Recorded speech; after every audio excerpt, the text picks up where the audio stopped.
ನಮಸ್ಕಾರ ರಿವ್ಯೂ ಚಾನೆಲ್ಗೆ ಸ್ವಾಗತ. ನಾನು ಸೌಖ್ಯ ಗಾಂವ್ಕರ್. ಮೂವರು ಬಿಜೆಪಿಯ ಪ್ರಮುಖ ನಾಯಕರಿಗೆ 3 ವರ್ಷಗಳ ಅಮಾನತು ಶಿಕ್ಷೆನ ಇಂಥದ್ದೊಂದು ವಿಚಾರ ಈಗ ಸಿಡಿತಾ ಇರೋದು. ಇದರ ಬೆನ್ನಲ್ಲೇ 3 ದಿನಗಳಿಂದ ನಾಪತ್ತೆಯಾಗಿದ್ದಾರೆ ಯತ್ನಾಳ್. ಯಾರ ಸಂಪರ್ಕಕ್ಕೂ ಸಿಗ್ತಿಲ್ಲ ಅನ್ನುವ ವಿಚಾರ. ಹಾಗಾದ್ರೆ ಯತ್ನಾಳ್ ನೋಟಿಸ್, ಹೈಕಮಾಂಡ್ ಮುಂದಿನ ನಡೆ, ಇದ್ರ ಬಗ್ಗೆ ಸದ್ಯದ ಅಪ್ಡೇಟ್ ಏನು ನಿಮ್ಮ ಮುಂದೆ ಇಡ್ತಾ ಹೋಗ್ತೀವಿ. ಮಿಸ್ ಮಾಡಿದ್ರೆ ನಮ್ಮ ಚಾನಲ್ನ ಸಬ್ಸ್ಕ್ರೈಬ್ ಮಾಡಿ, ನಿಮ್ಮ ಅಭಿಪ್ರಾಯ ಕಮೆಂಟ್ ಮಾಡಿ ತಿಳಿಸಿ. ಎಸ್ ವೀಕ್ಷಕರೇ, ಸದ್ಯ ಹೈಕಮಾಂಡ್ನ ನಿರ್ಧಾರ ಏನು ಅನ್ನೋದ್ರತ್ತ ಎಲ್ಲರ ಚಿತ್ತ. ರಾಜ್ಯ ಬಿಜೆಪಿ ಕ್ಲೈಮ್ಯಾಕ್ಸ್ ಹಂತಕ್ಕೆ ಬಂದಿದೆ, ಎಲ್ಲ ಇತ್ಯರ್ಥ ಆಗುವಂಥ ಸಮಯ ಬಂದಿದೆ ಅನ್ನೋದನ್ನ ವಿಜಯೇಂದ್ರ ಕೂಡ ನಿನ್ನೆ ಬಹಳ ಖುಷಿಯಾಗಿ ಹೇಳಿ ಹೊರಟಾಗ ಇನ್ನಷ್ಟು ಚರ್ಚೆಗೆ ಕಾರಣ ಆಯ್ತದು.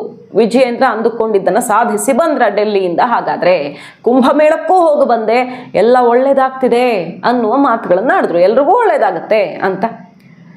ಈ ಹೊತ್ತಲ್ಲಿ ಯತ್ನಾಳ್ ಅವರು 3 ದಿನಗಳಿಂದ ಓಡಾಡ್ತಿದ್ದಾರೆ. ಅವರ ತುಂಬಾ ಹತ್ತಿರದವರು ಹೇಳೋ ಪ್ರಕಾರ ಬೆಂಗಳೂರು, ವಿಜಯಪುರ, ಕಲಬುರಗಿ 3-4 ಕಡೆ ವಿಸಿಟ್ ಹಾಕಿದಾರಂತೆ. ಬಟ್ ಯಾರ ಸಂಪರ್ಕಕ್ಕೂ ಸಿಗ್ತಾ ಇಲ್ಲ. ಯಾವ ನಾಯಕರ ಸಂಪರ್ಕಕ್ಕೂ ಸಿಗದೆ ಯತ್ನಾಳ್ ಅವರು ಅಜ್ಞಾತರಾಗಿದ್ದಾರೆ ಅನ್ನುವಂಥ ಸುದ್ದಿ ಕೇಳಿ ಬರ್ತಿರೋದು ಈಗ. ಸೊ ಯತ್ನಾಳ್ ವಿರುದ್ಧ ಶಿಸ್ತು ಕ್ರಮ ಕಟ್ಟಿಟ್ಟ ಬುತ್ತಿಯ ಅನ್ನೋ ಪ್ರಶ್ನೆ ಎತ್ತಿದ್ರೆ, ನೋಟಿಸ್ ಡೆಡ್ಲೈನ್ ಮುಗೀತು 72 ಗಂಟೆ. ಕೊಡದೇ ಇದ್ರೆ, ಉತ್ತರ ಕೊಡದೇ ಇದ್ರೆ ಕ್ರಮ ಗ್ಯಾರಂಟಿ ಅಂತ ನೋಟಿಸಲ್ಲೇ ಹೇಳಲಾಗಿತ್ತು. ಆಯಿತು, ಶುಕ್ರವಾರ ಕಾದಿದ್ದಾಯಿತು. ಹಾಗಾದರೆ ಶನಿವಾರ ಆ ನಿರ್ಧಾರ ಪ್ರಕಟವಾಗುತ್ತಾ? ಭಾನುವಾರ ಪ್ರಕಟವಾಗುತ್ತಾ? ವೀಕೆಂಡ್ ಆಘಾತ, 1-2 ದಿನ ತಡ ಆಗಬಹುದು. ಇವತ್ತಲ್ದಿದ್ರೆ ಸೋಮವಾರನಾದರೂ ಒಂದು ಮಹತ್ವದ ಹೆಜ್ಜೆನೇ ಇಡಲಿದೆ ಹೈಕಮಾಂಡ್ ಅನ್ನುವಂಥ ಸುದ್ದಿಯೇ ಕೇಳಿ ಬರ್ತಿರೋದು. ಇದ್ರ ನಡುವೆ ಈಗ ಏನು ಶಿಕ್ಷೆಯಾಗಬಹುದು ಅಂತ ಕೇಳಿದ್ರೆ, ಅವರನ್ನು ಉಚ್ಚಾಟಿಸುವಂಥ ಕೆಲಸ ಮಾಡಿದ್ರೆ ಅವರು ಫ್ರೀ ಆಗಿಬಿಡ್ತಾರೆ.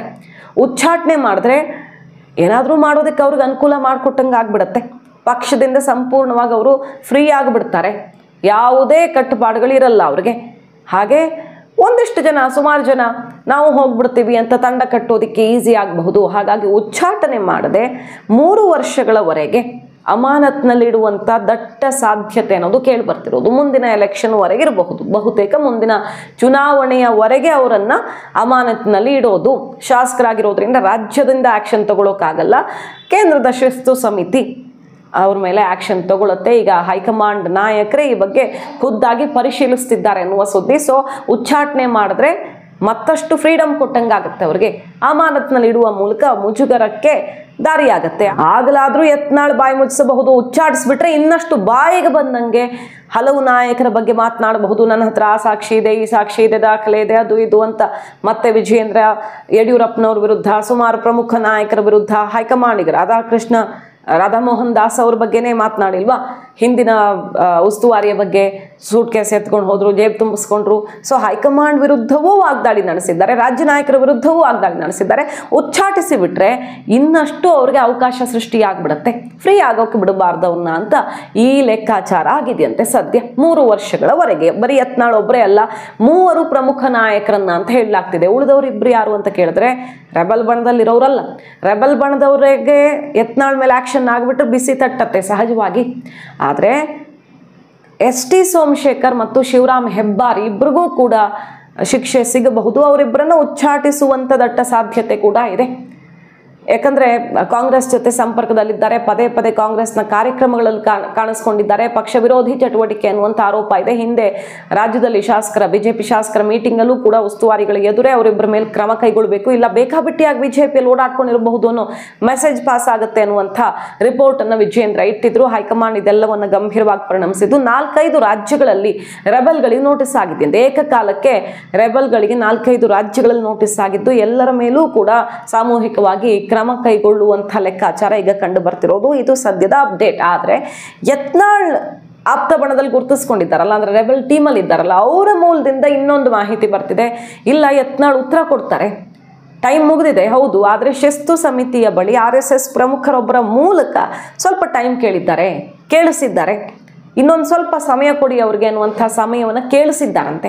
ಹಿಂದೆನೂ ಅಷ್ಟೇ, ಹಿಂದೆ ನೋಟಿಸ್ ಕೊಟ್ಟಾಗ ಮೊದಲು ಅವರು ನೋಟಿಸ್ ಬಂದಿಲ್ಲ ಆ ರೀತಿನೇ ಆನ್ಸರ್ ಮಾಡ್ಕೊಂಡಿರ್ತಾರೆ. ಬಟ್ ಅಲ್ಲಿ ಉತ್ತರವನ್ನೇ ಕೊಟ್ಟುಬಿಟ್ಟಿರ್ತಾರೆ, ಇಷ್ಟು ಪುಟಗಳ ಉತ್ತರವನ್ನು ಕೊಟ್ಟಿದ್ದೀನಿ ಅಂತ. ಆಮೇಲೆ ಹೊರಗಡೆ ಬಂತು ಸುದ್ದಿ. ಆ ಥರ ಏನಾದರೂ ಸೀಕ್ರೆಟ್ ಆಗಿ ಆನ್ಸರ್ ಮಾಡಿದ್ದಾರಾ, ಈ ಥರದ್ದೆಲ್ಲ ಚರ್ಚೆ ಆಗ್ತಿದೆಯಲ್ಲ. ಆದರೆ RSS ನಾಯಕರ ಮೂಲಕ ಸಮಯ ಕೇಳಿದ್ದಾರೆ ಅಂತ ಹೇಳಲಾಗ್ತಿದೆ. ಮೊನ್ನೆ ಹೇಳಿದ್ದೇನು ನೋಟಿಸೇ ಬಂದಿಲ್ಲ. ನಿನ್ನೆ ವಿಜಯೇಂದ್ರ ಅದನ್ನು ಖಚಿತಪಡಿಸಿದ್ರು. ಇಲ್ಲ, ಅವ್ರಿಗೆ ಶಿಸ್ತು ಸಮಿತಿಯೇ, ಕೇಂದ್ರ ಶಿಸ್ತು ಸಮಿತಿಯೇ ನೋಟಿಸ್ ಕೊಟ್ಟಿರೋದು ಹೌದು, ನಾನೆಲ್ಲ ಆಕ್ಷನ್ ತಗೊಳ್ಳೋದು ಹೈಕಮಾಂಡ್ ಅಂತ ಕ್ಲಿಯರ್ ಆಗಿ ಹೇಳಿದ್ರು.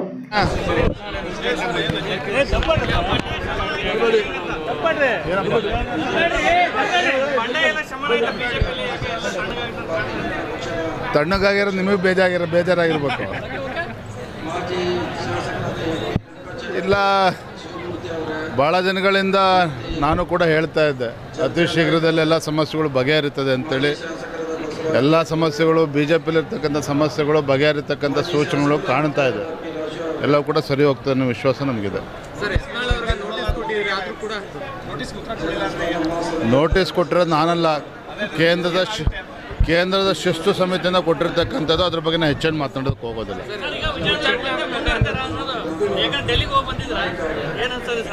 ಡೆಲ್ಲಿಗೂ ಹೋಗಿದ್ದೇನೆ, ಡೆಲ್ಲಿ ನಂತರ ಕುಂಭಮೇಳಕ್ಕೂ ಹೋಗಿ ಬಂದಿದ್ದೇನೆ. ಎಲ್ರಿಗೂ ಕೂಡ ಒಳ್ಳೇದಾಗ್ತದೆ ಅನ್ನೋ ವಿಶ್ವಾಸ ಇದೆ. ಈಗೆಲ್ಲ BJP ಒಳಗಡೆ ಎಲ್ಲರೂ ಕೂಡ ಹೇಳ್ತಿರೋದು ಯತ್ನಾಳ್ ಮೇಲೆ ಕ್ರಮ ಆಗೇ ಆಗತ್ತೆ, ಅವರನ್ನು ಉಚ್ಚಾಟನೆ ಅಥವಾ ಅಮಾನತು ಮಾಡ್ತಾರೆ. ಯಾಕಂದ್ರೆ ಹೈಕಮಾಂಡ್ ವಿರುದ್ಧವೇ ಗುಡುಗಿದ್ದಾರೆ.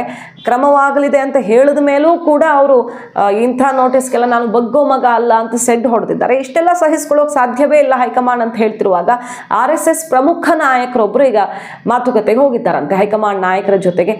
ನೋಡಿ, ಯತ್ನಾಳ್ ಉಚ್ಚಾಟನೆಯಿಂದ ಪಕ್ಷಕ್ಕೆ ನಷ್ಟ ಆಗುತ್ತೆ, ಅವರೊಬ್ಬರು ಬಲಿಷ್ಠ ನಾಯಕರಿದ್ದಾರೆ, ಉಚ್ಚಾಟಿಸಿ ಏನು ಲಾಭ?